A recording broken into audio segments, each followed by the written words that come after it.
Willkommen zum Live-Podcast.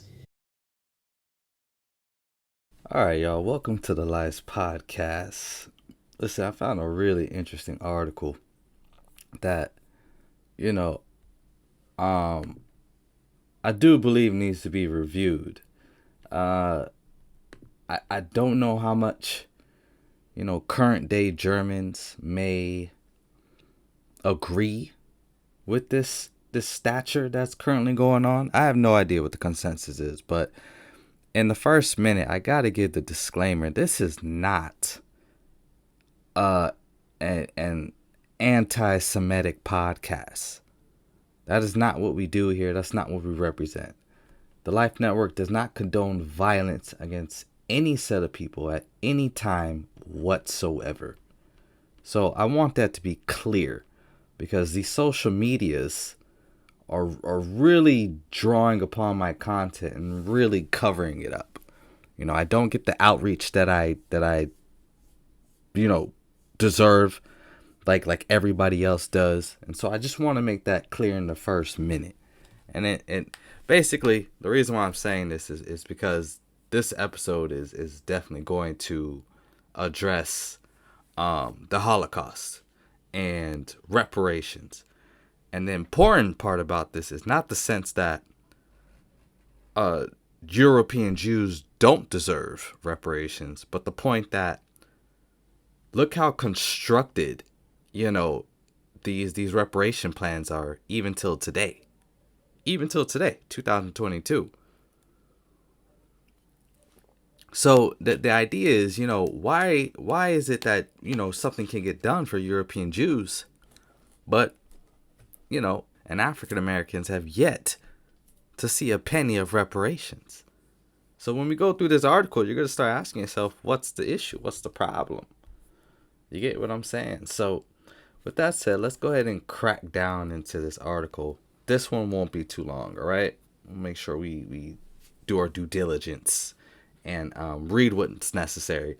But at the end of the day, I always tell you the title. I always tell you the authors, right? I try to make sure I find the date. Do your own research, all right? Most of the people listening to this podcast are adults. Do your research. Got it?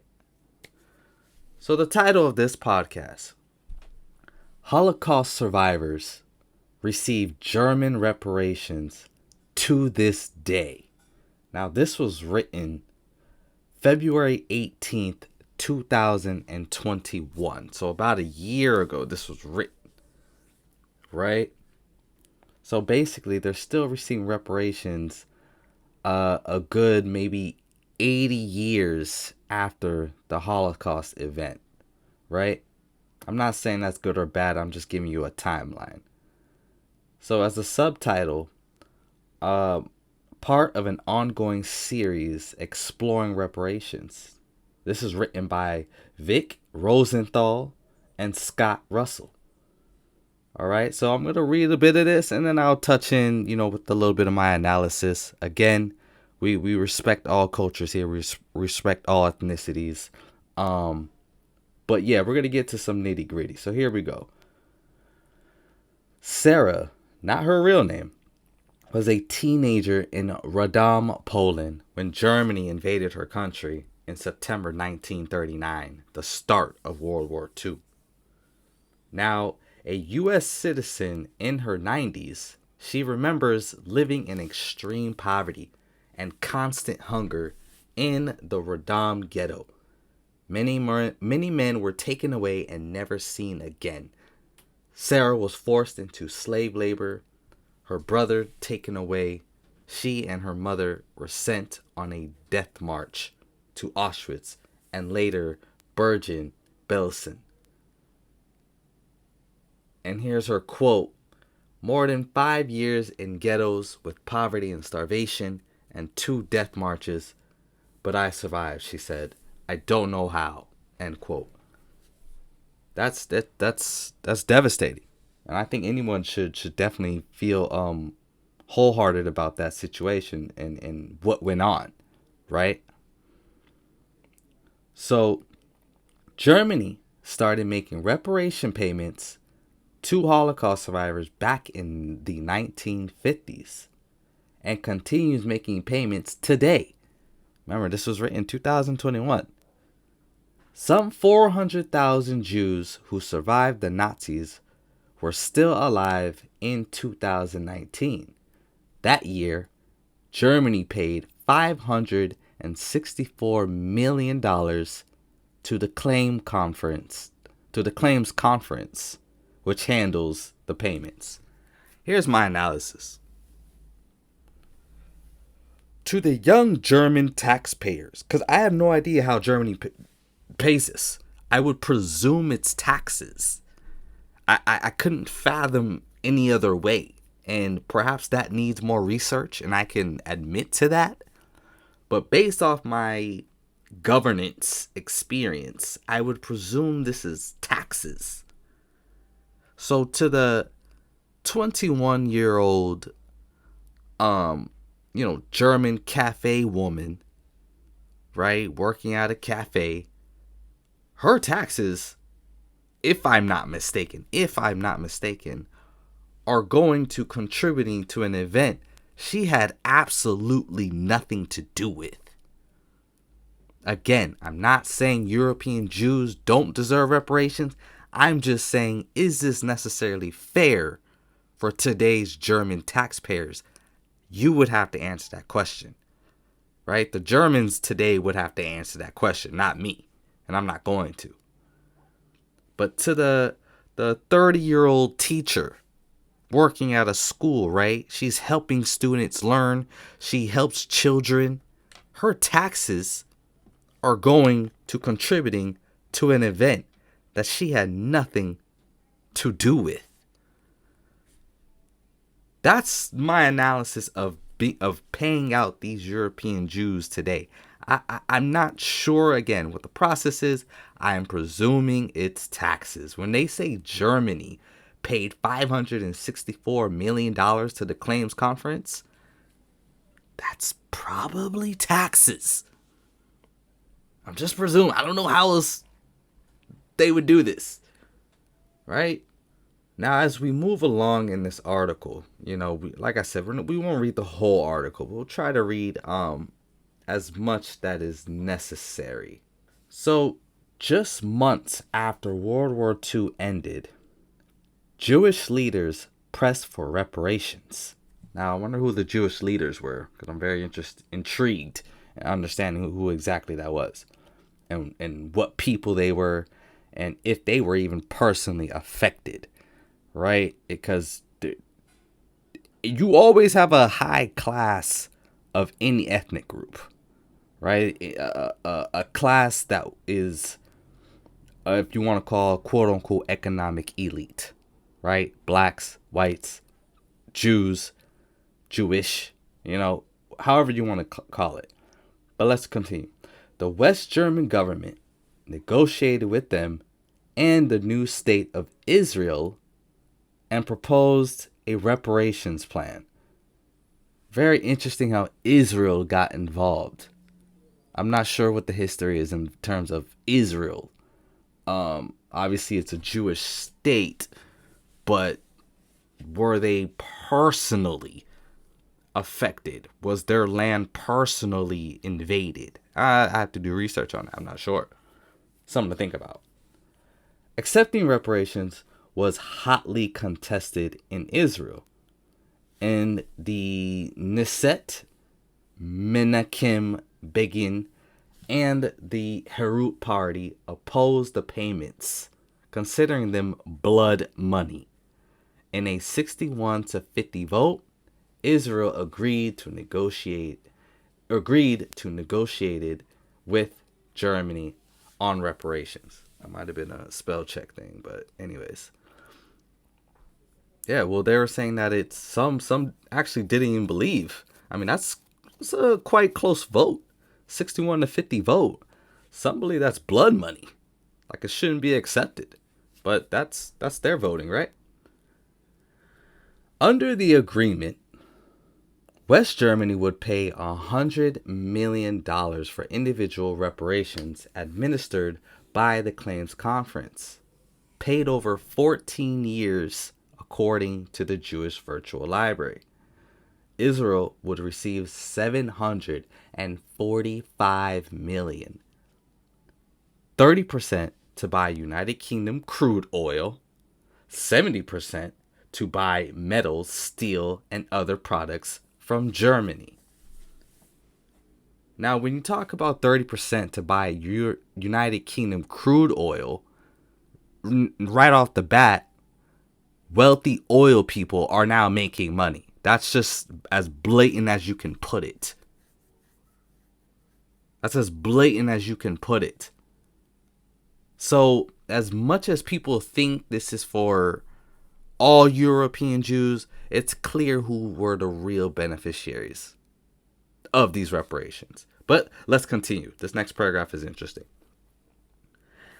After the initial agreement, reparations work expanded.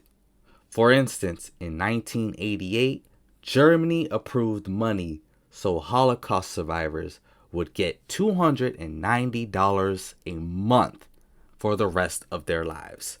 Now, I remember looking this up in terms of how much $290 was in 1988. So let me look again real quick, yeah?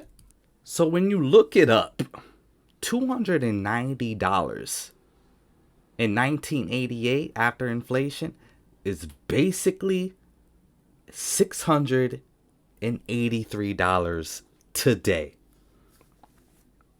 Now, $683 is quite a tremendous amount to pay someone for a month. In some states, not all states, but in some states, that is basically paying your rent. Especially if we're talking about the Midwest, certainly the South. That's paying your rent. So that's a tremendous amount of money. And again, I'm asking myself, is this done through German taxpayers? Is the 18-year-old German boy who works at his school and is taxed, are his taxes being drawn out to contribute to this? That's really the question that I have. If that's the case, man, that really sucks. And my idea is, how are they able to construct all these agreements? And yet, indigenous people in America and African Americans have yet to receive anything. How is this possible?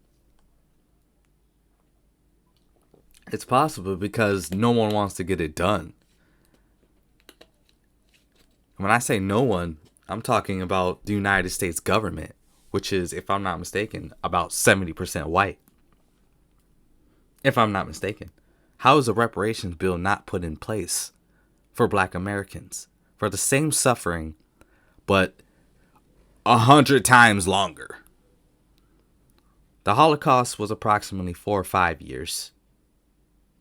And slavery in America was essentially a good 250 years. And that's just approximate. There is no debate with that. There's no debate. Anyone who debates doesn't care about Black people. That's the fact. How do you compare 4 years and 250 years? I don't care what instruments were used, what chambers were used. That's all horrific stuff. We know that. But that is not an argument. Time is time. Generations are generations. And we have hundreds of years of Nubians, melanated beings, being enslaved and treated like animals. So that's my point there. $290 a month? Wow. Now check this part out. Last year, right? And this is basically this article written in 2021. So they're basically talking about 2020. Last year, the German government committed $662 million to Holocaust survivors struggling because of the pandemic persecution, and their age. We gotta do some math. Remember, there's approximately 400,000 survivors. Let me see if I can bust out my calculator. So basically, when you divide 662 million, right, by 400,000 European Jews, basically that adds up to about $1,655. So basically, European Jews in 2020 approximately were given $1,655. That's just giving you an idea. That's not exactly what happened and who got, what shares. I'm sure the wealthy were able to abuse this number and get majority of it. I don't think the ordinary European Jew got that, you know what I'm saying? Got that fair amount, but you understand what I'm saying. The idea here is, till this day, Germany and all the youth in Germany that had nothing to do with that past experience and don't support Nazis are still liable through their taxes to pay European Jews. Again, I don't know what the actual process is. I'm just giving just my opinion. As part of reparations, Germany has gone to great lengths to make sure its citizens won't ever forget what happened. They certainly won't, because their taxes are being stripped to support this. It's established memorials and landmarks across the country marking where Jewish people were rounded up or synagogues destroyed. Now, I can go on and on with this article, just a little bit left, but that's pretty much the case. I didn't want to make this too long. I just wanted to point out that even till this day, Germany is still liable for paying for Holocaust survivors. Some people say yay, some people say nay. You'll have your own opinion. Feel free to comment. Feel free to like and subscribe to whatever platform you hear this on. Share your opinion with me, because I'm really curious to know what most people think. Should the 21-year-old waitress working at a German cafe, should she be responsible for this? Should the 25-year-old, German soccer player be liable for this? Should the 40-year-old professor be liable for this? You let me know. But what I can say, it's a teetering situation. And as you can see, even through the vote, right? Even through the vote in Israel, 61-50, there's a lot of people that believe that this shouldn't have never happened. Reparations should have never happened. That's their vote. I'm not saying it. They're saying it. So don't shadow ban my channel. All right? Support my channel. Please support my channel. It needs a lot of help right now. My information is being covered up, and all I'm doing is sharing information. It's just articles, man. So with that said, have a blessed day. Peace.